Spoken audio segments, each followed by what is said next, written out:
মুসলিম বিশ্বের প্রভাবশালী দেশ তুরস্ক। দেশটির অত্যাধুনিক সামরিক প্রতিরক্ষা সামগ্রী, ড্রোন প্রযুক্তি নজর কেড়েছে সবার। সাম্প্রতিক বছরগুলোতে বেড়েছে ঢাকা আঙ্কারার সামরিক সহায়তা। চলতি বছরেই বিভিন্ন পর্যায়ের সামরিক ও বেসামরিক কর্মকর্তারা মিলিত হয়েছেন নানা বৈঠকে।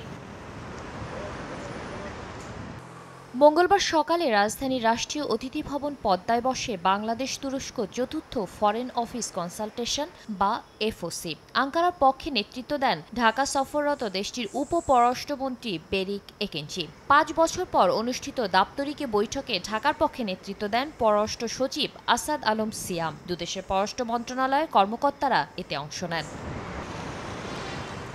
বৈঠক শেষে বাংলাদেশ তুরস্ক যৌথ চতুর্থ রাজনৈতিক পরামর্শ শিরোনামে যৌথ বিবৃতি প্রকাশ করে পররাষ্ট্র মন্ত্রণালয়। দুদেশের সম্পর্ক আরও গভীর ও বিস্তৃত করার অঙ্গীকার জানিয়ে দ্রুততম সময়ে ঢাকা আঙ্কারা যৌথ অর্থনৈতিক কমিশনের বৈঠক এবং সন্ত্রাস বিরোধী কার্যক্রমের সহযোগিতা আরও বাড়ানোয় গুরুত্ব দেওয়া হয়। রোহিঙ্গা সংকট সমাধানে রাজনৈতিক ও মানবিক সহায়তা অব্যাহত রাখার আহ্বান জানিয়ে উভয় দেশ নিরাপদ, মর্যাদাপূর্ণ এবং টেকসই প্রত্যাবাসনের উপর জোর দেয়।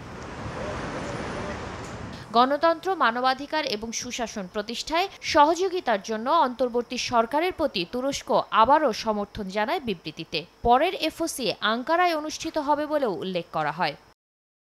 মঙ্গলবার যমুনায় প্রধান উপদেষ্টা ড. মোহাম্মদ ইউনূসের সঙ্গে সাক্ষাৎ করেন তুরস্কের উপ পররাষ্ট্রমন্ত্রী। এ সময় দুদেশের স্বার্থ সংশ্লিষ্ট বিষয়ে আলোচনা হয়। এর আগে বিকেলে পররাষ্ট্র মন্ত্রণালয়ে উপদেষ্টা মোহাম্মদ তৌহিদ হোসেনের সঙ্গে সৌজন্য সাক্ষাৎ করেন বেরিক একেনচি। আধা ঘণ্টার বৈঠক হলেও গণমাধ্যমে কথা বলেননি কেউ। শাতিলা শারমিন, সময় সংবাদ, ঢাকা।